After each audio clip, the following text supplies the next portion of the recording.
Hello everyone. I want to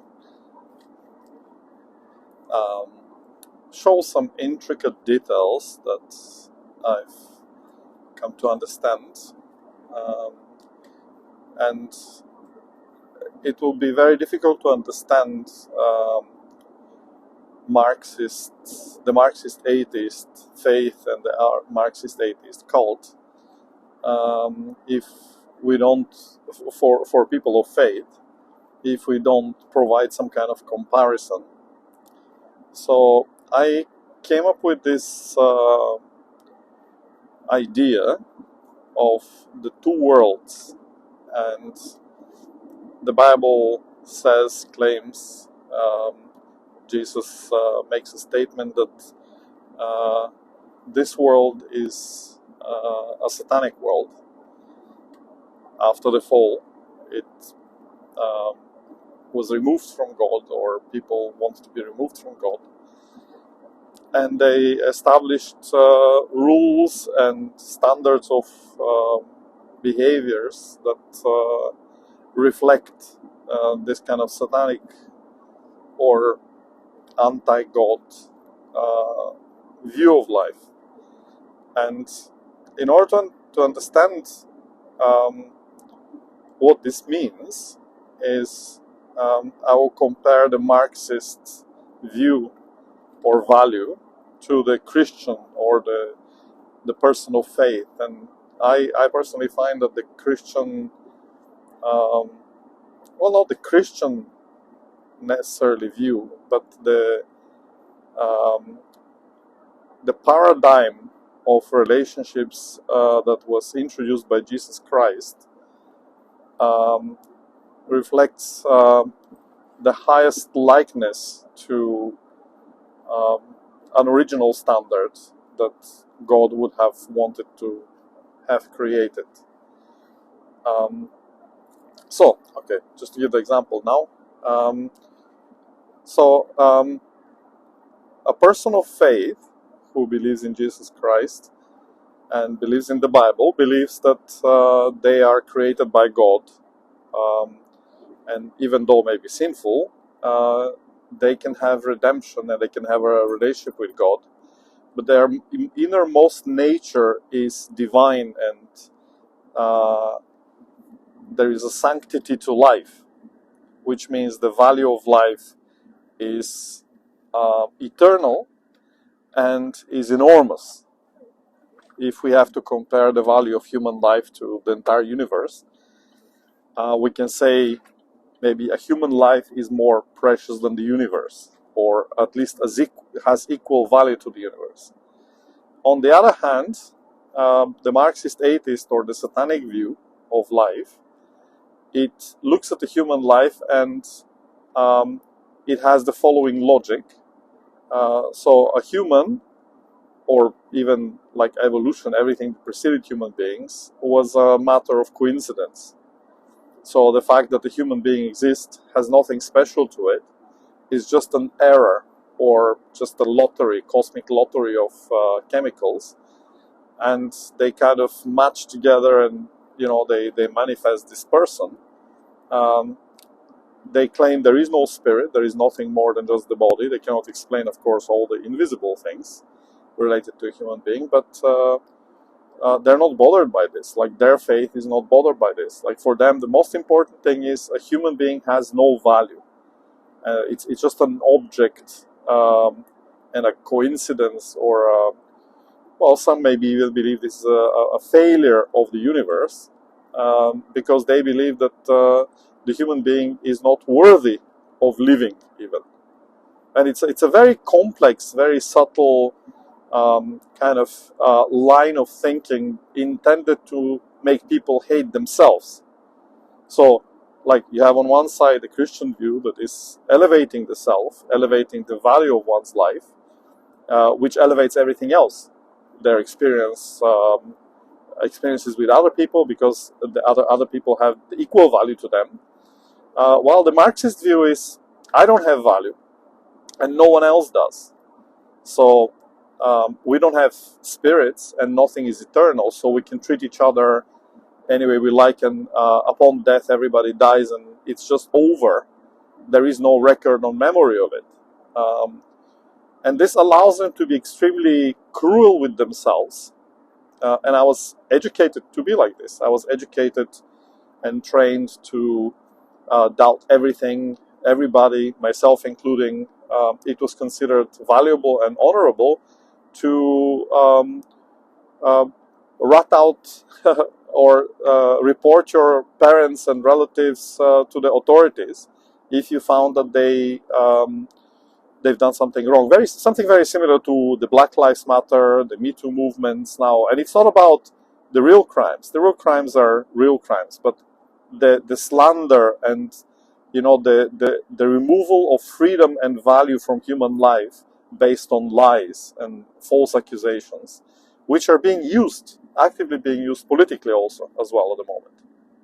So this is a very interesting point, the value of a human life, according to the Marxist atheist faith dogma, because honestly speaking, the theory of evolution is not very conclusive, but the idea that a human life has no value is pervasive, and this allows Marxists to kill millions of people without feeling any remorse, and even establishing a human resource management system like in Soviet Russia, where those who were able of murdering thousands were considered the most distinguished members of the community and elevated to the highest ranks of the Communist Party. Same in China, same in other communist countries. So this is interesting to understand that the understanding of the value of human life in the one system and in the other is very different. So when they say our value system, they don't mean the Christian value system. They mean their own value system. And people of faith misunderstand or are misled to understand in the wrong way what is being said. So they always, when they introduce something, whether it's sex education in schools, they're talking about their value system. The value system where this child has no eternal value. Its value is not eternal. It doesn't have a spirit. It's just an evolved through labor monkey that has not even performed any labor. So technically, children have no value in the Marxist system because they have not worked yet. So they still have to prove their worthiness to society. And because according to Karl Marx, only labor is the source of value in society, children have no value. That's why the state can take them away and do whatever it wants with them, because they're not a valuable member of the socialist society. And this is, I think, a very important point to understand. The value of human life in a socialist mindset, the way I was raised, the level of fear and doubt that is planted in you through indoctrination. You have to question everything, your own existence. You have to hate God, but God doesn't exist. Oh, it doesn't matter, you have to hate him still. Okay, but if he doesn't exist, can I hate him? No, you have to hate him. It's this very, very powerful passions set up in the human mind, in the human heart, of hate, confusion, hate, and ignorance. Don't read the Bible. It's evil. It's bad. So it's a very religious kind of setup. And Western Marxists, when they were evaluating the communist systems in Russia and Soviet Union and in China, they were rightfully saying that there was a religious indoctrination. People were religiously indoctrinated as Marxists. But exactly the same thing is happening now in the West. And one of the first things that they target at in Russia and China is the language, the logos, because language has the capacity to create realities. So if they substitute the stories of the Bible and the traditional moral stories in society with fake ones, and this is the task of Hollywood, to create alternative stories, stories that fit Marxist atheist value system narrative and enshrine Marxist atheist values in society, substituting the Christian values. And that's why they're targeting Christian stories, like traditionally important cultural stories that form the Christian value system in Christian countries. They hate these stories and they want to demolish them, because the underlying message in the Judeo-Christian history is that all these pagan satanic cults that kind of fail to uplift the human spirit and are being used to oppress people, they need to be eradicated, because God is love and people need to live in love. And when Marxists come and question God and God's motives, they use very logical methods to question God's motives. But what they're trying to do is they're trying to charge people emotionally to hate God, to get rid of logic entirely.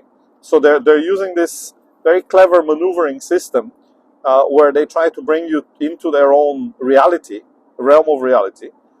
They want you to use their words. They want you to use their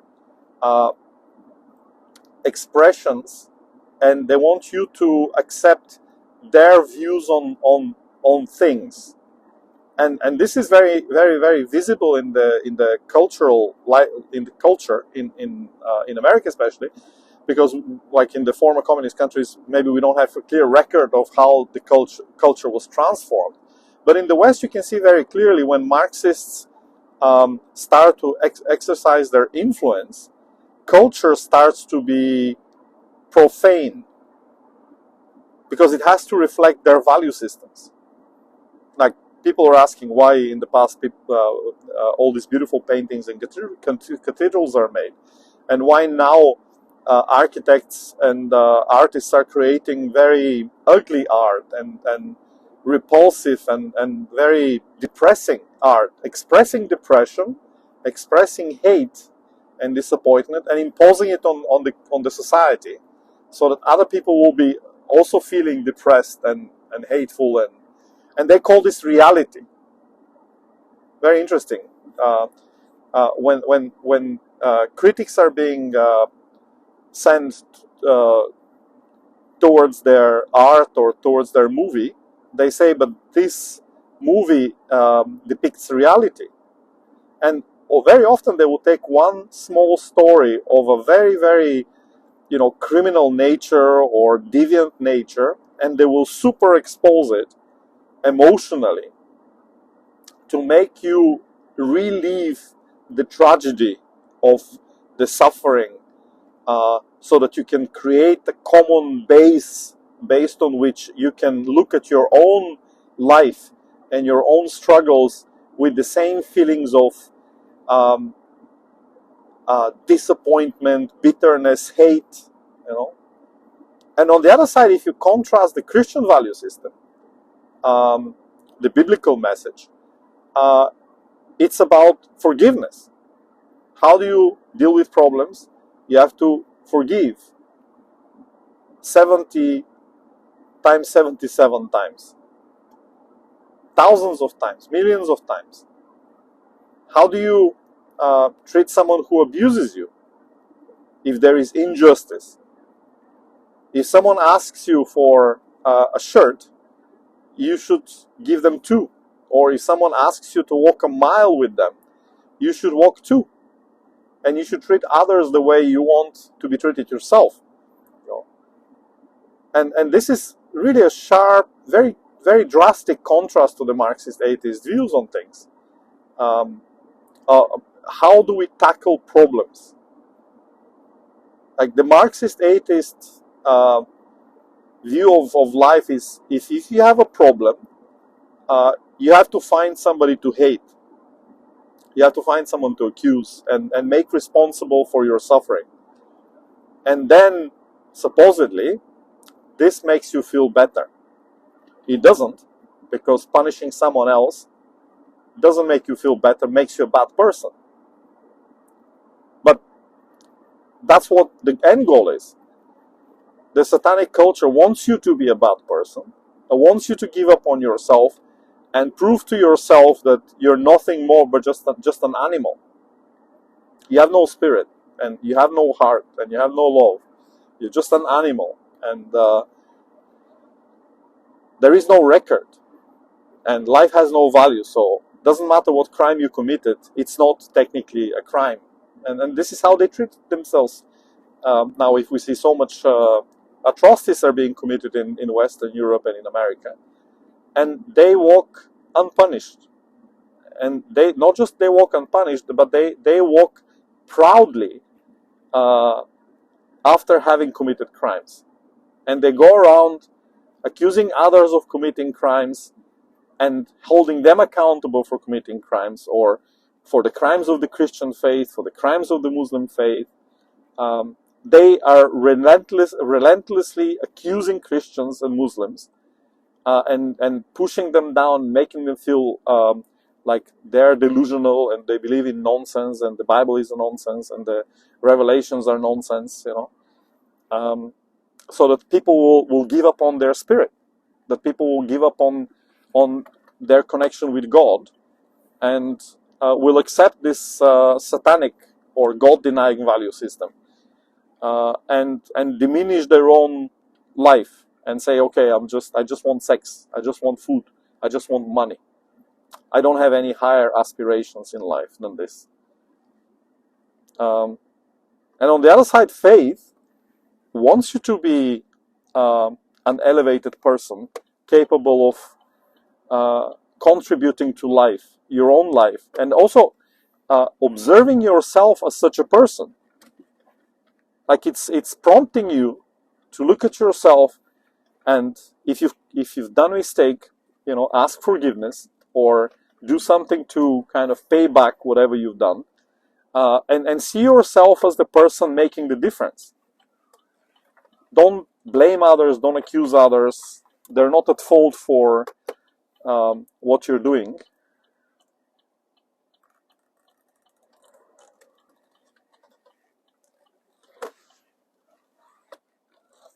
Take responsibility. And that's the difference. We can say one is no value of life, accuse everybody else, and the other is the God-centered viewpoint is take responsibility for yourself, for your life. You have a holy life, divine life, and so do others. So treat them with respect, and respect yourself, respect others, and try to create a society where these values are prevalent. And this is the worst imaginable thing to an atheist, because they have to look for somebody to accuse. God to them is evil. He doesn't exist anyway, but even though he doesn't exist, they constantly have to hammer into their own heads and into the heads of others how unjust God is if he existed. But they have no proof he didn't exist, and they just do their mantras, believing, and that's also interesting. They believe that if they pronounce a lie 1,000 times, it becomes the truth. And this is a lifestyle. That's why they never give up. They constantly repeat their lies. They constantly accuse others, accuse religious people of things that it doesn't matter if happened or didn't happen, because for them it's important to assert the lie, and because it becomes reality if they do. It's like mantra. It's like trying to spiritually bring yourself to a point, and the point that they bring themselves into is one of hate, self-hate, hate for others, blame for others, and ignorance of everybody else's. It's like they don't care about anyone else. Yeah, it's tragic, and it's a very sad society, the communist society, because of this exactly. If one has to constantly experience this, it's a very sad life if one constantly has to look at themselves and say, I'm good for nothing, I'm worthy of nothing, and to be constantly reminded by society that you are that person. Right?